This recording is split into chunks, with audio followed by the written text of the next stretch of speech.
I first started listening to Laura Harless' podcast on Tony Stark's psychological journey, I thought I was listening to someone explain the character of Iron Man. But someone in the middle of the podcast, I realized this really wasn't about Iron Man, it was about transformation. As someone studying digital cinematography, that idea immediately caught my attention, because every great film at its core asks the same question: what changes a person? Not what makes them stronger, not what makes them richer, not what makes them more successful, but what changes them from the inside out. Laura explains that Tony Stark doesn't suddenly become a different person.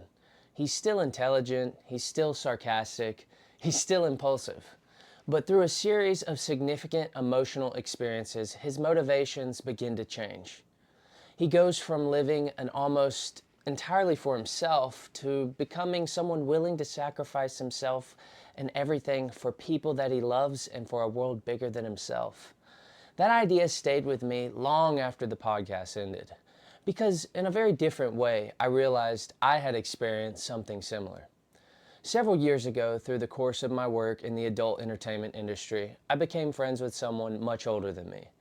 At first, if I'm being completely honest, my view of that relationship was immature. I believed that success was measured by what I could gain: money, experiences, comfort. I thought that if I could simply make enough money, that everything else in my life would eventually fall into place. I wanted to provide a better life for the people I loved. I thought financial success would solve almost every problem. Looking back now, I realize that I confused providing with loving. Money can create opportunity, but it cannot replace presence. It cannot replace character. It cannot replace the daily decisions that build trust and meaningful relationships. As time passed, that friendship became something much deeper than I ever expected. Then life changed. The person who had once helped take care of me became the person who needed someone to take care for them. Without any medical training or caregiving experience, I suddenly found myself helping them through the final months of their life. Every morning became another choice: helping them eat, helping them bathe, helping them get to the bathroom, trying my best to preserve their dignity during one of the most vulnerable seasons a human being can experience. There wasn't applause, there wasn't recognition, there wasn't a dramatic movie soundtrack playing in the background. There was simply another day and another decision to stay. Looking back now, I don't think one single moment changed me. I think thousands of small choices did. One of the biggest ideas we studied this week was neuroplasticity, the idea that repeated experiences literally reshape our brains. When I first learned about that concept, I immediately thought back to those months, because I wasn't transformed by one conversation. I was transformed by repeatedly choosing compassion over convenience, responsibility over comfort, service over self-interest. Those repeated choices slowly became a part of who I am. We also learned about character strengths and positive psychology. Strengths like perseverance, kindness, hope, love.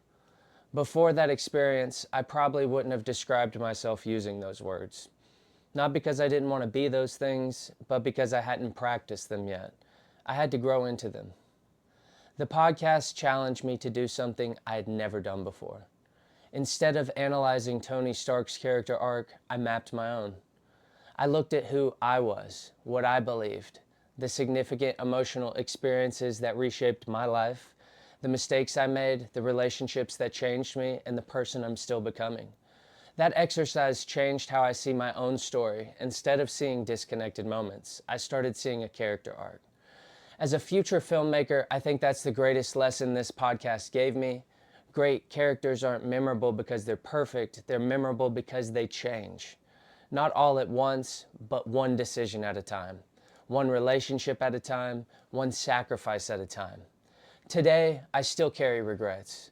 There are decisions I wish I had made differently, relationships I wish I had understood better, time I wish I could get back. I miss my son and my daughter every single day, and one of my greatest motivations is working toward the day I can rebuild those relationships. But if I only carry guilt, then those experiences teach me nothing. Instead, I choose to let them shape the person I'm becoming. That's why I'm in film school. That's why I write music. That's why I want to become a director. Because I want to tell stories that remind people they're not trapped by who they used to be. That suffering can produce compassion. That responsibility can reshape identity. And that the most meaningful transformations often happen quietly through ordinary choices and consistently over time. When Laura asked us to think about Tony Stark's character arc, I thought I was studying Iron Man. Instead, I ended up understanding my own. And maybe that's what the best stories have been trying to teach us all along.